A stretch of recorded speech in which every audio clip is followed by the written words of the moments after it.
Introducing the new Xulon Press book, Innocent Blood, A Story of Redemption, by Sultana Jones.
Hi, I'm Sultana Jones. I just want to let you know that I'm reading Innocent Blood, A Story of Redemption. It's available on Amazon, Barnes & Noble, and Xulon Press. So I'm going to start reading for the rest. Clint is really going through a struggle. He's hearing a voice that's saying, why are you persecuting me? He's had a live abortion. There are things that are going on with Ted, between him and Ted, his colleague, and I'm going to go ahead and start reading to find out what's next. I'm in chapter 4. One time I was on a date when the voice spoke to me, and I hollered for it to stop bothering me. The woman I was with jumped up and left quickly. I didn't blame her. I would have left too. It's been 4 months since I started hearing the voice. I can't take it anymore. I've got to have some answers. On the counter, from a pocket of odds and ends that I had emptied out months ago, lay the paper with a phone number on it. I smiled. It was a number of the little waitress had given me in front of Isaiah. I picked up the phone, took a deep breath, and dialed. I was hoping that she would pick up. It rang. Ooh, come on. It rang again. I was just about to hang up when, hello? Hello? Is this Katrina? Yes, it is. I felt a bit awkward. I never had trouble asking a girl out, but for some reason this felt different. This is Clint. You gave me your number at the restaurant? I remember. I was hoping that you would call. How are you? I let out a tiny breath.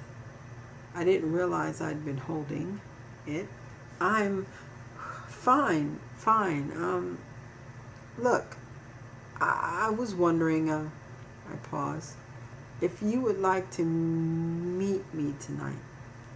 Sure. Where? How about the Robin's Roost? Say in an hour. That sounds great. See you there. Suddenly my spirits picked up and I started getting ready. I changed into some jeans and a black t-shirt. I heard the voice again. Clint, why do you persecute me? I stumbled back, knocking over a plant that was on the counter. I put my hands over my ears, but it did not help. I grabbed my keys and left. In the car, I turned the music up to drown out those words that seemed to echo inside my head. I reached the robin's roost first and went inside, waiting for Katrina to come in. The songs beat with the lights. The place was loud and smoke-filled. I needed answers. I am a logical person, and something illogical was happening to me. I needed some answers quick. I don't pray. Never ever have I prayed before. But for some reason, in this loud environment, I uttered my first weak prayer. God, give me some answers. Katrina walked in. She was beautiful.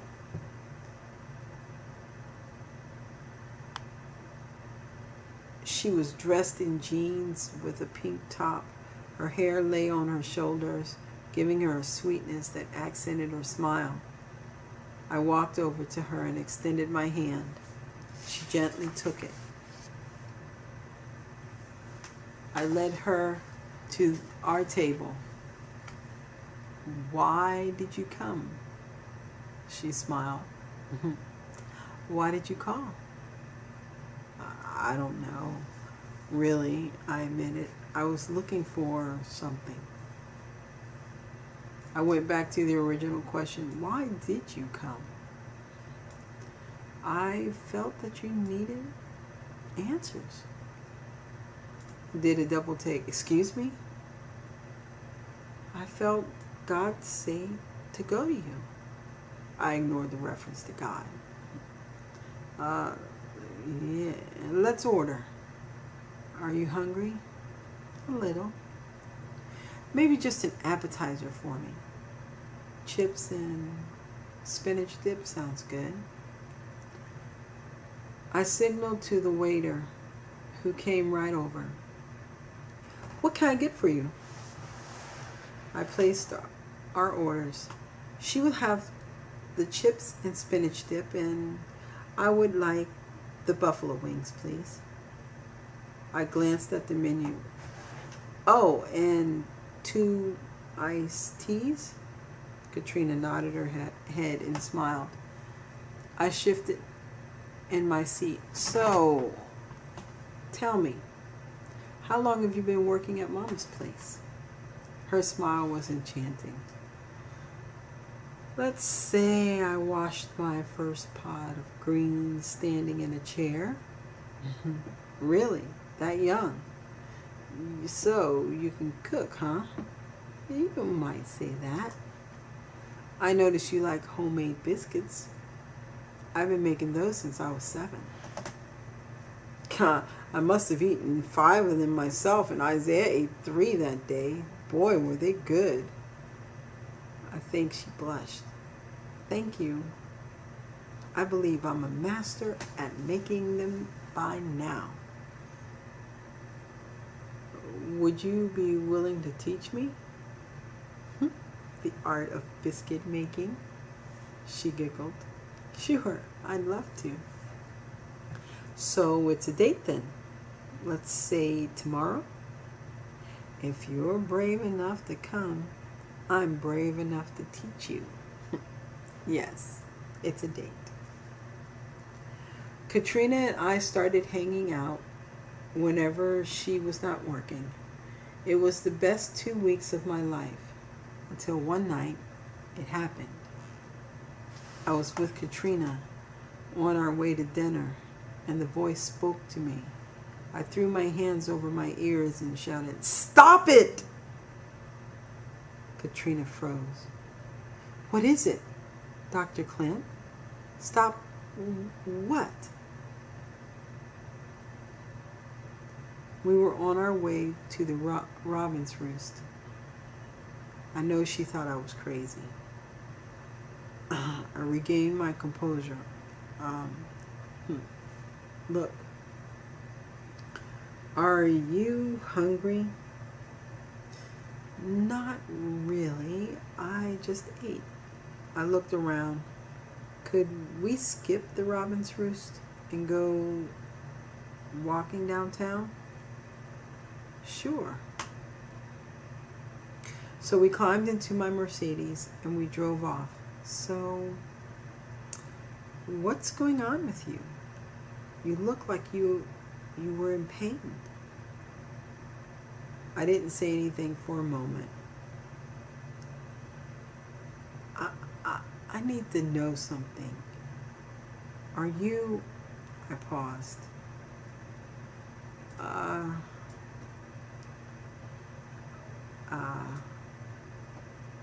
Christian? She laughed. Yes, I am. What? I thought you were going to ask some hard question. Why did you ask? Well, don't think that I'm crazy, but I paused again.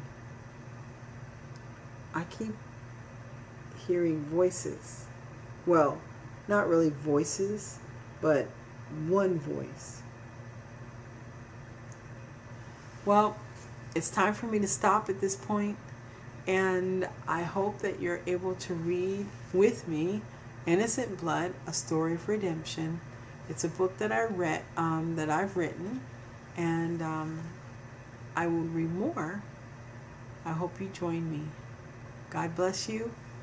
I love you, and Jesus loves you.